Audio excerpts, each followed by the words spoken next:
Hello बच्चों, कैसे हैं आप सब। मेरा नाम है आशीष पांडे। आप पढ़ रहे हैं द टॉपिक मास्टर अपने प्यारे से यूट्यूब चैनल पर, जहां पर मिलते हैं आपको टॉपिक वाइज लेक्चर्स, साथ ही साथ मिलती हैं आपको बोर्ड की नोट्स। आज हम एक नया चैप्टर स्टार्ट करने वाले हैं जो कि है अम्ल, क्षार एवं लवण।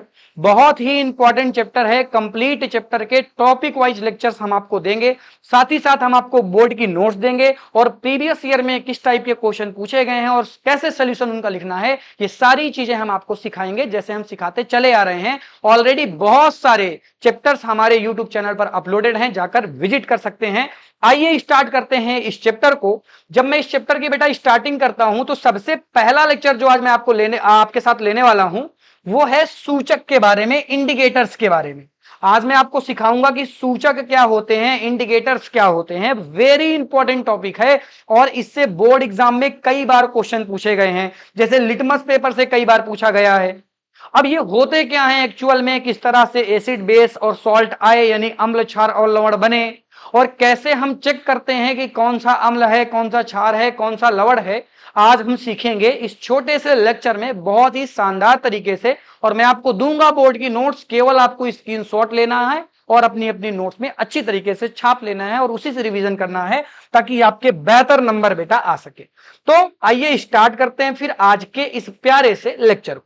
अगर बेटा मैं बात करता हूं अम्ल, क्षार एवं लवण की, तो सबसे पहला कॉन्सेप्ट आता है कि ये कहां से आ गए अचानक से अम्ल, क्षार एवं लवण।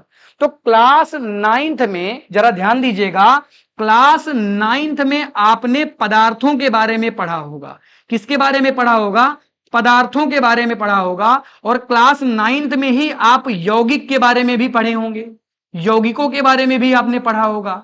तो बेटा यौगिकों के गुणों के आधार पर, इनकी गुणों के आधार पर कि इनका नेचर क्या होता है, इनके आधार पर हमने इनको 3 वर्गों में डिवाइड किया है, 3 वर्गों में विभाजित किया है। अरे बोलो कितने वर्गों में विभाजित किया है बेटा? हमने इनको 3 वर्गों में विभाजित किया है और सामने आपके तीनों वर्ग दिखेंगे। एक को हम अम्ल कहते हैं, दूसरे को हम क्षार और तीसरे को हम लवण कहते हैं बेटा जी। क्या कहते हैं? लवण कहते हैं।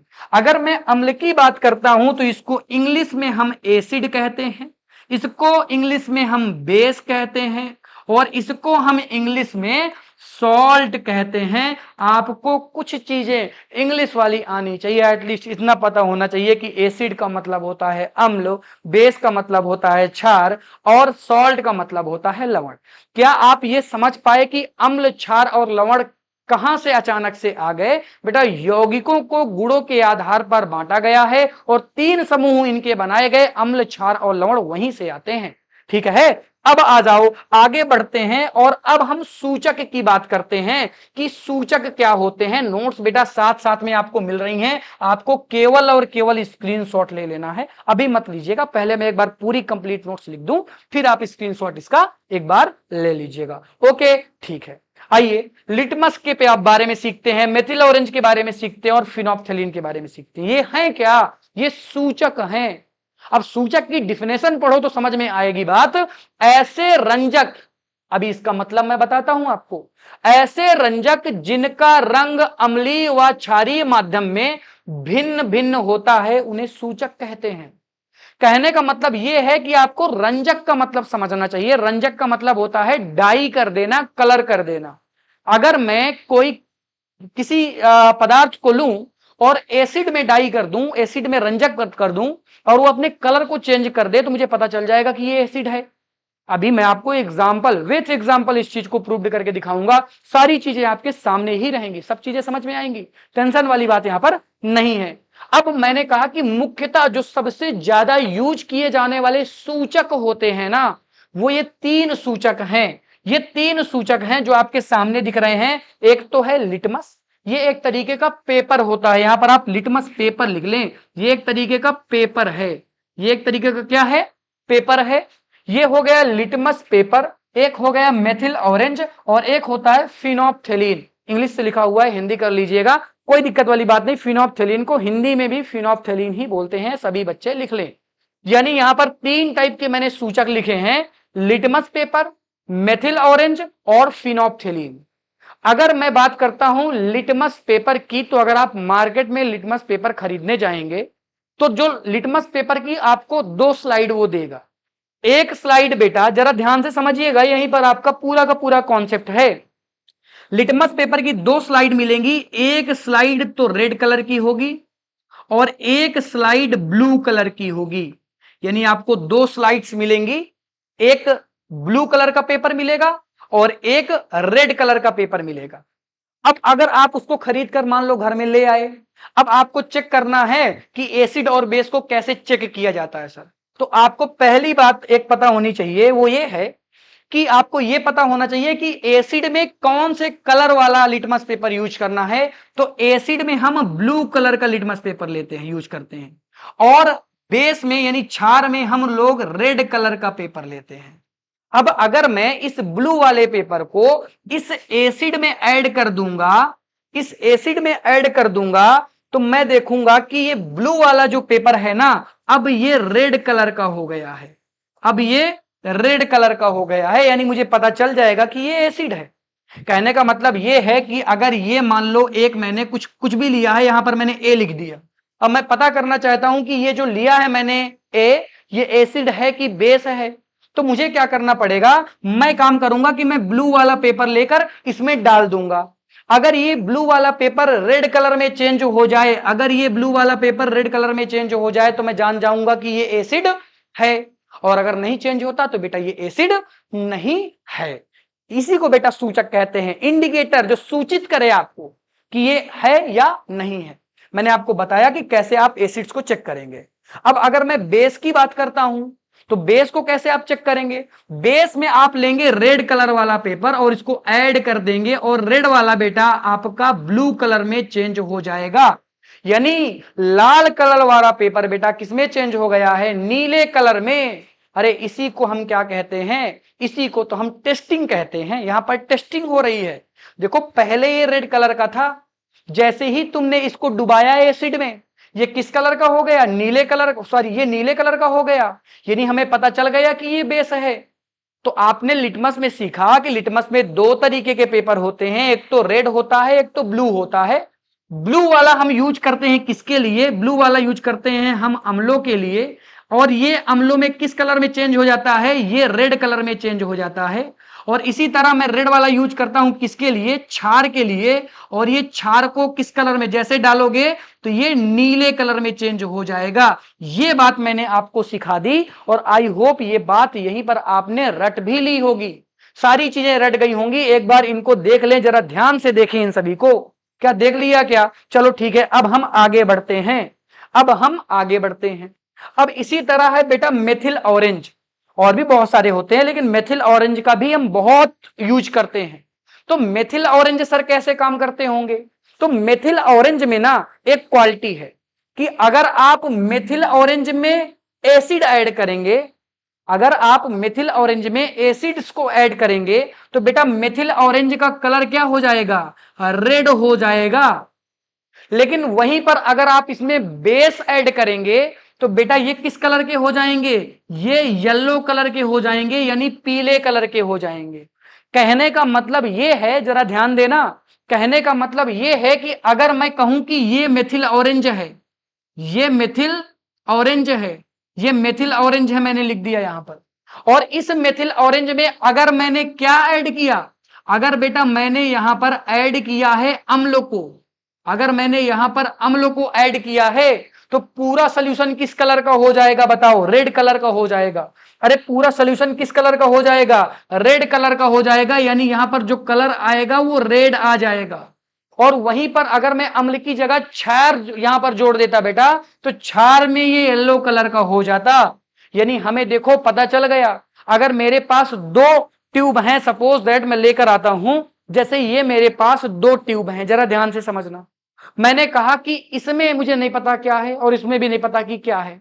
अगर मेरे पास मेथिल ऑरेंज हो और पहले मैं इसको मेथिल ऑरेंज में डालूंगा, अगर मेथिल ऑरेंज का कलर रेड हो जाए तो मुझे पता चल जाएगा इसमें क्या था, एसिड।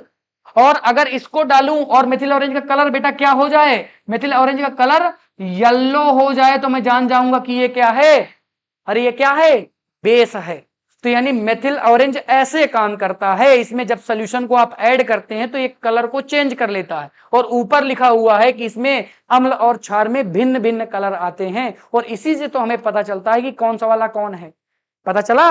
ठीक है। अब एक लास्ट है बेटा फिनोप्थिलीन, बड़ी ही कमाल की चीज है, बहुत ही सिंपल है। फिनोप्थिलीन को समझते हैं। ये जो फिनोप्थिलीन है ना, फिनोप्थिलीन बड़ी ही सिंपल सी बात है। अगर इसमें आप एसिड डाल देंगे फिनोप्थिलीन में तो बेटा इसका कोई कलर नहीं रहेगा, नो कलर, इसमें सारा कलर चला जाएगा। यानी कहने का मतलब यह है कि ये कलरलेस हो जाएगा। और वहीं पर अगर इसमें आप बेस ऐड करते हैं तो ये पिंक कलर का हो जाएगा। अरे किस कलर का हो जाएगा? पिंक कलर का हो जाएगा। तो समझ में आया? अगर फिनोप्थिलीन में तुमने एसिड ऐड किया तो कोई कलर नहीं देगा, कलरलेस, सोल्यूशन कलरलेस रहेगा। लेकिन जैसे ही आप पिंक कलर ऐड कर देंगे तो सोल्यूशन किस कलर, सॉरी, जैसे ही आप बेस ऐड कर देंगे तो सोल्यूशन किस कलर का हो जाएगा? पिंक कलर का हो जाएगा। सभी बच्चे स्क्रीनशॉट ले लें। अब ये कंप्लीट हो गई है स्लाइड, मैं हट जाता हूं, सभी बच्चे स्क्रीनशॉट लें और जल्दी लें। क्या ये पूरी स्लाइड समझ में आई? क्या बहुत ही बेहतरीन तरीके से मैंने एक्सप्लेन की है सारी चीजें? हाँ हाँ ठीक है, ओके ओके, ठीक ठीक, चलो आ जाओ, आगे बढ़ते हैं, आगे बढ़ते हैं और कुछ नोट पॉइंट देखते हैं। देखो बेटा, जो सूचक होते हैं ना, कुछ चीजें मैं आपको बता दूं, ऐसा नहीं कि सूचक प्राकृतिक तरीके से पाए जाते हैं। कुछ ऐसे सूचक हैं जो नेचुरल तरीके से पाए जाते हैं, प्राकृतिक तरीके से पाए जाते हैं। लेकिन बहुत सारे सूचक ऐसे हैं जो हम लोग बनाते हैं, कृत्रिम तरीके से बनाते हैं। तो ऐसे सूचक जो प्राकृतिक तरीके से पाए जाएं उन्हें हम प्राकृतिक सूचक कहते हैं। और ऐसे सूचक जिनको संश्लेषित किया जाता है, बनाया जाता है, उन्हें हम क्या कहते हैं? संश्लेषित सूचक कहते हैं। और यहीं पर बेटा उन दोनों की डिफिनेशन और एग्जाम्पल सामने आपको दिख रहे हैं। वे सूचक जो प्रकृति में प्राकृतिक तरीके से पाए जाते हैं उन्हें नेचुरल इंडिकेटर्स यानी प्राकृतिक सूचक कहते हैं। एग्जाम्पल है बेटा लिटमस, लाल पत्ता गोभी, हल्दी और प्याज। सर लिटमस वाला तो आपने बता दिया था, हमें आता है, लेकिन ये लाल पत्ता गोभी और हल्दी कैसे काम करती है सर? तो बेटा जी आपके घरों में हल्दी होगी, आओ एक एक्सपेरिमेंट बताता हूं। यहां पर एक ग्लास में आपको ले लेना है हल्दी। अरे क्या ले लेना है? हल्दी ले लेना है। अगर आप बेटा जी, दो कंडीशंस हैं आपके पास। अगर आप इसमें ऐड करते हैं क्या? अगर आप इसमें ऐड करते हैं एसिड, तो जैसे आप हल्दी में एसिड ऐड करेंगे ना, इस हल्दी का कलर पहले नंबर में क्या हो जाएगा? येलो। तो सर हल्दी तो येलो कलर की होती ही है। बेटा आप ऐड करेंगे तो ये जो येलो दिखेगा ना आपको, ये प्योर येलो दिखेगा। जो हल्दी होती है ना, प्योर येलो नहीं होती है बेटा, ठीक है? आप एक बार ऐड करके खुद से देख लेना। यार एसिड में सर क्या लेंगे बता दीजिए? अरे एसिड में नींबू ले लेना। एसिड में क्या ले लेना? नींबू ले लेना। नींबू बेटा क्या ले लोगे? नींबू ले लोगे। तो नींबू एक तरीके का एसिड नींबू में होता है। अरे बोलो, कमेंट करो कौन सा एसिड पाया जाता है नींबू में। सभी की कमेंट में देखूंगा कि कौन सा एसिड पाया जाता है नींबू में। नींबू में पाया जाता है एसिड। अगर आप नींबू निचोड़ देंगे हल्दी वाले सोल्यूशन में तो हल्दी का कलर आप देखेंगे कि इसका गहरा येलो हो गया है, और ज्यादा येलो हो गया है इसका। और वहीं पर अगर इसमें आप क्या ऐड कर दें? वहीं पर इसमें आप क्षार ऐड कर दें। क्या ऐड कर दें? वहीं पर इसमें आप क्षार ऐड कर दें बेटा, तो क्षार में इसका कलर क्या हो जाएगा? क्षार में इसका कलर रेड हो जाएगा। किस कलर का हो जाएगा बेटा? रेड कलर का हो जाएगा। कहने का सेंस ये है कि जब आपने नींबू यानी एसिड ऐड किया तो इसका कलर येलो हो गया हल्दी का। अरे हल्दी वाला पानी लिया था, यहाँ पे सिंपल हल्दी नहीं ली थी, हल्दी वाला पानी लेना, सोल्यूशन लेना है, बिलियन लेना है हल्दी का, तो हल्दी वाला पानी लेना है यहां पर तुम, और हल्दी के पानी में नींबू निचोड़ देना, आप देखेंगे येलो कलर के होता हुआ दिखेगा। और हल्दी के पानी में क्षार डालेंगे तो हल्दी का कलर हो जाएगा रेड। अब सर क्षार कहां से लाएंगे? तो अरे सबके घरों में निरमा होता है कि नहीं? अरे निरमा होता है सभी के घरों में, सभी के घरों में है। नहीं है तो बेटा ले आना। ये जो निरमा है ना, निरमा एक तरीके का क्षार है, उसमें क्षार पाए जाते हैं, क्षार के पदार्थ पाए जाते हैं। तो अगर आप निरमा ऐड कर देंगे हल्दी में तो हल्दी का कलर लाल हो जाएगा। और ये आप सेल्फ वो कर सकते हैं, प्रयोग कर सकते हैं, एक्सपेरिमेंट कर सकते हैं घरों में, ठीक है, ये सेल्फ एक्सपेरिमेंट है, खुद से कर लो, खुद ही पता चल जाएगा कि सूचक क्या है। अरे सूचक जो कलर चेंज करे, आपने एसिड डाला तो येलो कलर और आपने बेस डाला तो रेड कलर हो गया, तो यही तो सूचक है, यही तो इंडिकेटर्स हैं। अरे बात समझ में आ रही है? हाँ सर, सारी बातें समझ में आ रही हैं। तो वे सूचक जो प्रकृति में संश्लेषित किए जाते हैं या प्राकृतिक तौर पर नहीं पाए जाते हैं, उन्हें संश्लेषित सूचक कहते हैं। और मेथिल ऑरेंज फिनोप्थेलीन ये एग्जाम्पल हो जाते हैं संश्लेषित सूचक के। और इनमें कुछ एग्जाम्पल हैं, जैसे प्याज है, अभी मैं प्याज की बात करूंगा। और रही बात पत्ता गोभी की, तो पत्ता गोभी की बात कर ली जाएगी। तो क्या इतनी बातें आपको समझ में आएगी? प्राकृतिक सूचक क्या है और क्या बताया मैंने? संश्लेषित सूचक क्या है? वे सूचक जो प्रकृति में पाए जाएं, वे सूचक जो प्रकृति में नहीं पाए जाते हैं, बनाए जाते हैं। ठीक है, दोनों चीजें मैंने बता दी, दोनों के एग्जाम्पल बता दिए। जल्दी से स्क्रीनशॉट लो, आगे बढ़ते हैं।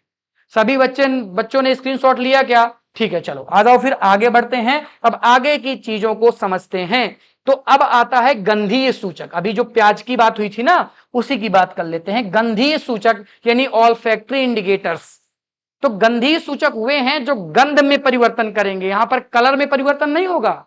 वे सूचक जो अपनी गंध में परिवर्तन करते हैं, जो अपनी स्मेल में परिवर्तन करते हैं, ऐसे सूचकों को गंधीय सूचक कहते हैं। ऐसे पदार्थ जो अम्ल तथा क्षार की उपस्थिति में गंध में परिवर्तन कर लेते हैं, इस तरीके के पदार्थों को गंधीय पदार्थ कहते हैं। और बेस्ट एग्जाम्पल है प्याज और वेनिला। सर ये क्या है, इनके बारे में थोड़ा सा आप बता सकते हैं क्या, या सिखा सकते हैं कि कैसे कलर वलर ये सब क्या आ गया, स्मेल वगैरह आ गया? तो आओ बताता हूं, ध्यान से सीखिएगा बहुत ही अच्छी तरीके से। तो सारी बातें आपको मैं यहीं सिखाऊंगा, यहीं पर सारी चीजें रटा दूंगा। ओके ठीक है, आ जाओ बात करते हैं बेटा प्याज की। तो देखो प्याज में आपको पता है एक तरीके की स्मेल होती है, एक तरीके की सुगंध होती है प्याज वाली। अगर आप प्याज के रस को लें, अगर आप प्याज के रस को लें और उस रस को कपड़े में डाल दें और सुखवा लें उस कपड़े को, तो उस कपड़े से सुगंध आने लगेगी प्याज की। अरे प्याज की आएगी कि नहीं आएगी? हाँ, प्याज की सुगंध आने लगेगी। अगर उस कपड़े में आप एसिड ऐड करेंगे, क्या ऐड करेंगे? अगर उस कपड़े में आप एसिड, भैया एसिड का मतलब अम्ल होता है, आता है कि नहीं इतना? ठीक है सर, इतना तो आता है हमें। तो अगर आप इसमें एसिड ऐड कर देंगे तो आप देखेंगे कि कुछ नहीं होगा, मतलब स्मेल नहीं जाएगी, वैसे जैसे आ रही थी वैसे ही आ रही है। यानी यहां पर नो चेंज लिख दीजिए, कोई परिवर्तन नहीं होगा, कोई परिवर्तन नहीं होगा, नो चेंज। लेकिन अगर आप इसी प्याज में बेस ऐड कर दें, बेस का मतलब यह है बच्चा कि क्षार ऐड कर दें। अगर आप प्याज में क्षार डालेंगे तो प्याज की सुगंध खो जाएगी, यानी इसमें कोई स्मेल नहीं आएगी, कोई गंध नहीं आएगी, गंध चली जाएगी, गंध नहीं रहेगी। अब गंध चली गई मतलब नो स्मेल। अभी तक प्याज महक रही थी, लेकिन जैसे ही आपने बेस ऐड किया ना, प्याज की स्मेल ही चली गई, प्याज की गंध ही चली गई।